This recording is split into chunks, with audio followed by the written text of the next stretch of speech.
temos que observar na nossa vida. Aleluia, Deus. Quando nós levantamos palavras de acusações, quando nós levantamos, aleluia, calúnia contra alguém, louvado seja o nome do Senhor, sem saber da história daquela pessoa, porque Saulo, aleluia, estava fazendo, aleluia, um trabalho, uma missão que ele pensava que era certo, que era correto, e você que sabe, e você que está sendo ensinado, instruído, aleluia, será que você está fazendo certo? Será que você está fazendo correto, aleluia? Ou será, louvado seja o nome do Senhor, quando nós está te ensinando, você está fazendo errado? Glória a Deus, aleluia. Porque ele, mesmo ele pensando que estava fazendo certo, aleluia, ele estava fazendo a missão, aleluia, ali correta, porque ele pensava, aleluia, que era certo o que ele estava fazendo, mas ele estava lutando. Louvado seja o nome do Senhor. Enquanto eu e você, será que você suportaria? Louvado seja o nome do Senhor. Glória a Deus. Quando alguém, aleluia, num círculo, louvado seja o nome do Senhor, me segurou na minha mão, Deus mostrou para ela a minha trajetória, aleluia, e ela falou assim: eu não posso lhe falar, a única coisa que eu posso lhe dizer, aleluia, que a sua caminhada vai ser uma caminhada, aleluia, com muito sofrimento, com muita dor, aleluia, e eu ainda não tinha passado, aleluia, o que eu ia passar. Louvado seja o nome do Senhor. É só o que eu posso lhe dizer, mas eu não posso lhe falar o que a senhora vai passar.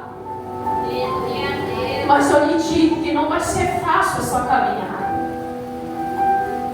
E o que eu tenho passado, igreja, não tem sido fácil. As lutas, provações, aleluia, enfermidade, louvado seja o nome do Senhor. Mas não tem me parado.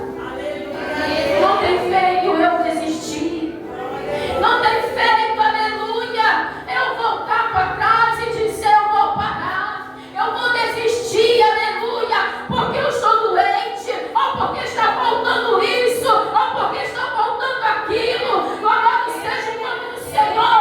Mas através do que eu estou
Mas o povo não estava confortável com ele. O povo não estava bem com ele. Porque eles pensavam que ainda era aquele Saulo que perseguia o povo de Deus. Louvado seja o nome do Senhor. É que nem alguém, igreja. Louvado seja o nome do Senhor. Que se você observar uma pessoa que vem do mundo, daquele jeito, aleluia, que confessa o nome do Senhor e recebe verdadeiramente Cristo na sua vida, a partir daquele momento a sua vida começa a mudar. Porque a pessoa sente um desejo tão grande, ardente em seu coração, aleluia, de servir a Deus. Louvado seja o nome do Senhor. E as pessoas vão olhar para esta pessoa e vão dizer: será que verdadeiramente ele vai servir a Deus? Será que verdadeiramente aquelas práticas que ele cometia, será que ele não vai cometer mais? É dessa forma que o povo pensa. É dessa forma, aleluia, que o povo, não o povo de fora, mas é o povo da igreja, já vai olhar, aleluia, para o irmão que a partir daquele momento entregou a sua vida para Cristo. Será que verdadeiramente é mais um que está aceitando a Jesus, mas não vai permanecer? É mais um, aleluia, que vai o nome para o livro, louvado seja o nome do Senhor, mas não vai ficar firme. Porque olha como é a vida dele, as práticas que ele cometia. Louvado seja o nome do Senhor. Será que verdadeiramente ele aceitou Cristo na sua vida? Tudo isso Saulo passou. Tudo isso ele sofreu. Com a chegada deles, aleluia, em lugares que estava o povo de Deus. O próprio povo de Deus pensava dessa forma dele. Se verdadeiramente ele não estava ali para querer prender eles, levar, aleluia, diante do sacerdote. Porque o sacerdote não estava preocupado, aleluia, com o povo de Deus verdadeiramente. Não estava preocupado com a vida do povo, mas estava preocupado com recursos, aleluia. Quantos muitos, louvado seja o nome do Senhor, não está preocupado com a alma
já não estou mais acreditando mais.